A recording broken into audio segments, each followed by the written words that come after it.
Okay, we now have another wonderful surprise. It's not really so much of a surprise based on all of the feedback that we've been getting, but here is our next surprise guest. So I have Amy Seroussi.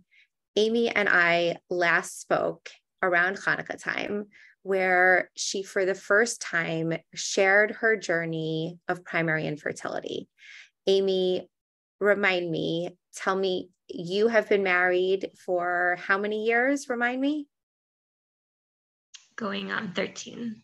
13 years. And as of this moment, and I'm going to say the word yet because, and I've said this in a number of different interviews already, you don't have children yet. That is still the case, correct? That is right. And yet, and we're going to hold on to the yet. But the piece that I want to talk to you about now is it's been 9 months-ish since the last time we spoke. And that was the first time that you ever spoke about this in a more, now I'm repeating myself, in a more public way. How has it been for you? What kind of reaction did you get? How do you think people are treating you any differently?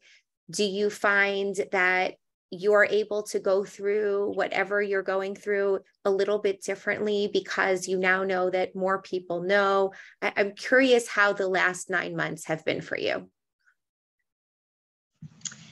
So, well, first of all, one of the amazing things that happened was that people reached out to me that I knew growing up, that I knew in high school, and that was totally unexpected. And it was so nice to hear from people. And I was so touched by the way that people, not having been in touch for 10 plus years, would just reach out, send a WhatsApp, send an email saying, I heard you, I really connected to what you said. Thank you for sharing that. That was really, it was so validating for me. Like, part of what was holding me back was, how are people going to hear this? You go out and you project this image of everything is fine, and people may know that you don't have kids, but it's very closed off. So I was nervous sharing, and it was such a relief to hear from people, to hear that it touched them, that they took away something from it, that they connected. So that was very, very validating, and empowering, to help me continue to say what I have to say and to share what I've learned. With my family, it's been interesting. My mom, on the one hand, she's so proud of the fact that I did this. She sends the link to everyone, but we never actually spoke about the contents. It's hard, for a mother to hear her daughter speak in a way that's so raw, and to go back to things that were so painful. There were other people in my family that I chose not to mention it to, because I didn't want them to be hurt. I didn't want them to hurt hearing, about experiences in which I was hurt. But on the whole, I think it was very liberating in a way. And I'm grateful. I'm grateful that I was able to take something that at certain times has been so negative and so painful, and turn it into something that for me is about growth, and is about sharing, is about, helping others, empowering others. So I'm very, very happy that I shared, and yeah. I think often about our conversation, and I realize I think that I mispronounced your last name. It's Seroussi, right? Seroussi, right? Seroussi, right? Okay, I apologize. It's been 9 months since we've spoken, and I forgot, so I apologize. No, not the first. I think often about how you gave over not this toxic positivity, but you gave over light and hope in a way that was real and tangible without being saccharine-esque, honestly. And I'm wondering, in the last 9 months, ish, since we've spoken, how has that been? How have you been? How has your journey been? Has that attitude, the way that you've approached this, is it the same? Do you find yourself in the same place emotionally with a similar attitude? Have things shifted for you in any way, either more positive or more negative? I mean, obviously we know this journey has so many ups and downs. And, if you would ask a person on one day, I'm sure the answer would be, don't talk to me. And the next day it would be, I'm fine today, because that's the nature of all emotions, difficult emotions often, that we often can't sit in the depths of that emotion for a long time. But how can you give us an update? How have the last number of months been for you? So it's interesting. I once I heard something by a woman who was talking about she had like repeated pregnancy loss, and I think she went through a span of like 7 miscarriages within 4, something crazy, within a very short period of time. And she had this line that really stuck with me. And she said, at first she was just pushing through, and another one and another one and another one. She said, by the end of that period, I didn't want anything anymore, not even a baby. And wow. That was a very, very, that was a very powerful line for me to hear. But I think that at some point, that's something that we struggle with. Like, I think that you have these, like this ebb and this flow of like, oh my gosh, like I have to keep going. I want this so badly. And then when you get hurt, like when you put your hand close to a flame and then you get burned, you like recoil.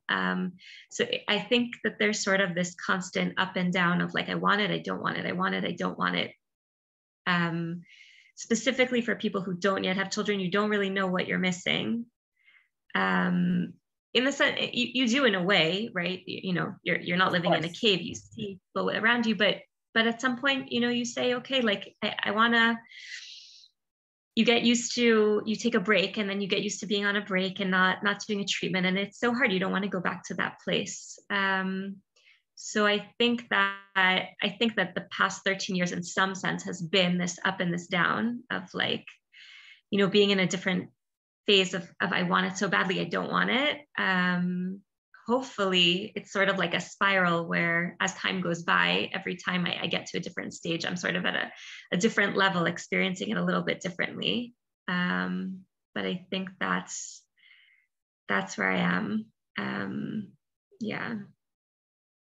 And is your husband also in a similar place? Does he, I know you spoke about him and your relationship, and sometimes he's in one place, you're in a different place, but the two of you always come together, obviously. How I'm curious how he felt about your story being public, and also how the last 9 months have been for him as well. So he was very supportive. I think he's sort of not surprised the direction that I took this in. I remember like pretty much from the beginning, I would tell him, we started to do treatments and it was hard and it wasn't working and I was frustrated and there were tears and there was, and at some point I started to tell him, I don't just want a baby at this point. It's not enough just the baby. I need to get something else out of this journey. I want, wisdom. I want, something else, obviously I want the baby, but I want more than that. So I think this was sort of him watching me from the side. He sort of sees this as like the natural progression of things, where as time went on and I sort of was able to figure things out a little bit more and sort of carve out this journey, and then at some point own the journey, which I'm very hesitant to say that because we never know what's around the corner, but hopefully good things, right? Exactly. But but I think that, many men, my husband specifically, I don't know, I don't want to use the word shallow, but I think that they're sort of simpler when it, comes to their emotions. And I think, want kids, like that's where he's holding. I think that we're sort of in this place of, I feel like we've like had every conversation that we can have from every different angle about this. So then sometimes when, you know, I bring it up, like sometimes I think sometimes we sort of ask ourselves the question, you know, do we want to bring it up now? Is it a good time? Like, is it going to put a damper on whatever we're doing? Do we want to, but I think that's coming from a good place of like being really, really comfortable knowing where the other person is holding and knowing, you know, I think at this point we've really spoken about all of the different scenarios and how, you know, we want to deal with them. Look, it's the classic interplay between two people, right? And two people needing two different things, but also feeding off each other. I think it's absolutely incredible. Okay, Amy, to close here, I know you said that there was a story that you wanted to share that you thought that would be inspirational or hopeful for people in this community. I'd love it if you could give that over to us now.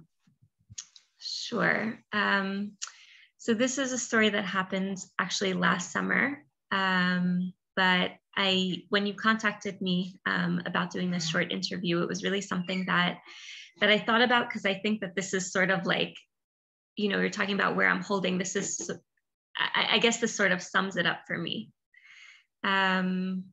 So this happened last summer, almost exactly a year ago. And basically I decided that I have a nephew who just so happens he is the nephew that was born right at the start of our fertility journey.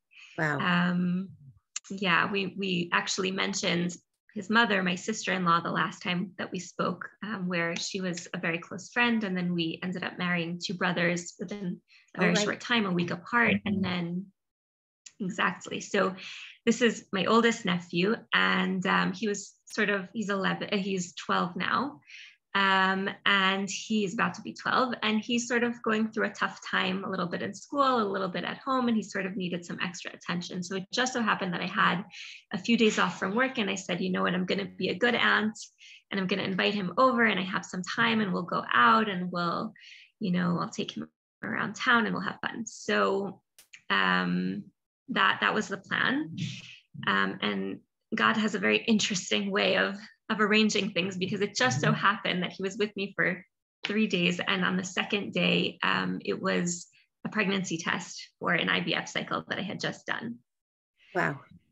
So I was debating, do I cancel? Do I not cancel? I said, all right, you know what, let's just do it. And it was a very big IVF. It was a very big IVF moment for us, because we had really just been in this for so long and nothing seemed to be working. And we sort of had the sense that, like, if this doesn't work, then we really need to reassess what we're doing, maybe switch doctors, maybe just do something different. So the second day, I wake up early in the morning, he's still sleeping, and I go for a blood test. And later that day, I get a text message, and it's negative. Yeah, so we're about to go in. I had taken him to Ammunition Hill in Jerusalem, which is the site of, the battle for Jerusalem during the 6-day war. They have this beautiful museum, and you can climb on the tanks, and it's really interesting for kids. So we had just gotten in, I just paid for the tickets, and the first step, you go into this sort of movie theater and you see this movie, and I'm like, sort of the lights are dimming, and I'm sort of left to just sort of absorb and process and figure out how I'm gonna put a smile on as soon as I come out of here in 10 minutes and just get through the next 2 days. So we're watching this movie, and the movie, I highly recommend for anyone who's never been. So it sort of takes you back to,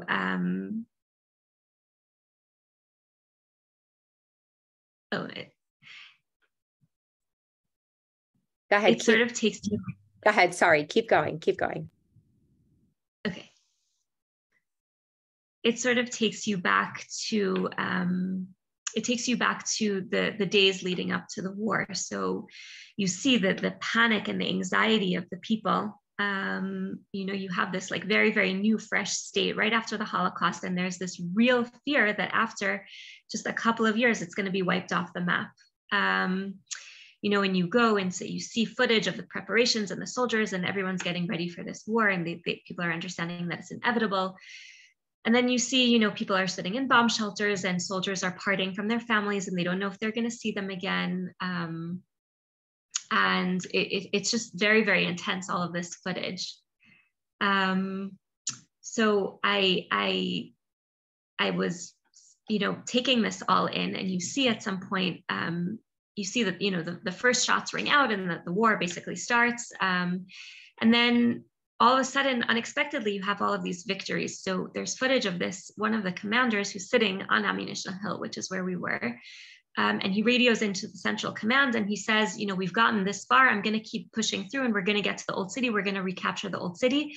And he says, and it, you can just feel that like the atmosphere is charged. And he says, for the first time, we're going to recapture the old city. And for the first time in 2000 years, Jerusalem and the Kotel, it's going to be in Jewish hands.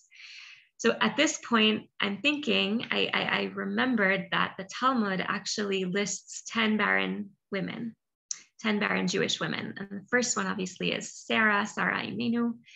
And the last one is Zion, which is Jerusalem. And the idea is that the Jerusalem sort of lost her children when the Jewish people went into exile after the destruction of the Second Temple. And she'll get them back when the Messiah comes, when Mashiach comes. And I just identified this with this so strongly, like, oh my God, like, I can feel what she's feeling. So going back, you have the war and they're pushing through and they get step by step, they get to the old city walls and they breach the walls and they're just so in disbelief that this is actually happening. And they finally get to the Kotel and they win and that's it. And it's over, right? And the war is, the battle for Jerusalem is over and they have the Kotel in this hands, and you see like real footage of these soldiers. They're touching the stones and they're praying and they're crying. And then you have the commander who like raises the Israeli flag, and you see the chief rabbi of the IDF, Rabbi Shlomo Goren. He comes and this iconic picture of him blowing the shofar. And at this point, I'm like a complete wreck, like bawling. And obviously, I'm crying because the movie is so powerful. But of course, you're crying. You're crying for you also. Exactly. So the lights go on and, it's a little bit awkward, all of these like parents with their camp kids and like, I'm like sitting there, look, complete wreck. But I was really, really comforted because I felt like I'm part of something bigger than me. At that moment in time, I was so confused and frustrated and angry and hurt and just so many question marks about what the future is going to look like. But I understood in that moment that like I'm part of something. I'm part of something bigger than me, and I get to be part of something bigger than me. I don't think that they're exactly the same thing. And if I lean into that, then really amazing things can happen. And just getting to be part of this epic story is it's a privilege in some sense. And thinking back to the story, in both of our families, my grandparents are survivors of Auschwitz. My husband's family, they were exiled during the Spanish Inquisition. They still to this day have certain customs that they do on Pesach, on Passover, to remember, the Inquisition, that they were secret Jews.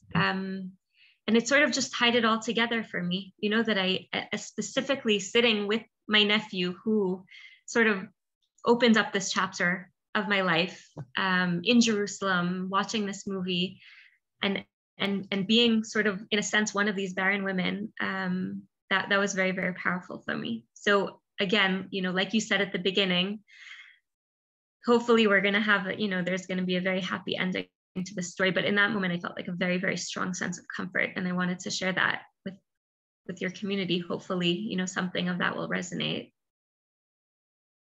Oh, Amy, I feel that very deeply in my neshama, in my soul right now, this incredibly powerful idea. I mean, we we just went through Tisha B'Av a few weeks ago, not even a few weeks ago, a week and a half ago.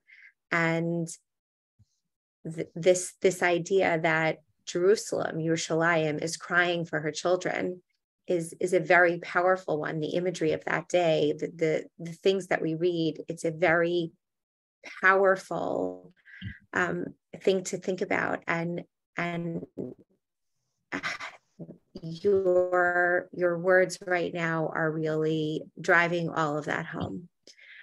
I think for all of us, may all of us, both in our own lives and in the grand scheme of things, the Jewish community at large, may we all be able to see the beauty and be able to feel a sense of coming home and that hope and seeing Mashiach very, very soon. Thank you so much for that gift, for that story, and for sharing of yourself way back then and also now. We all wish you just only goodness and only things yet to come. May it come soon. Thank you, Amy, and thank you for giving all of the women like myself the platform to speak and also, you know, on the other end to observe and to soak in. I've been on the other end for so long, and I know how valuable that is. Thank you. Thank you.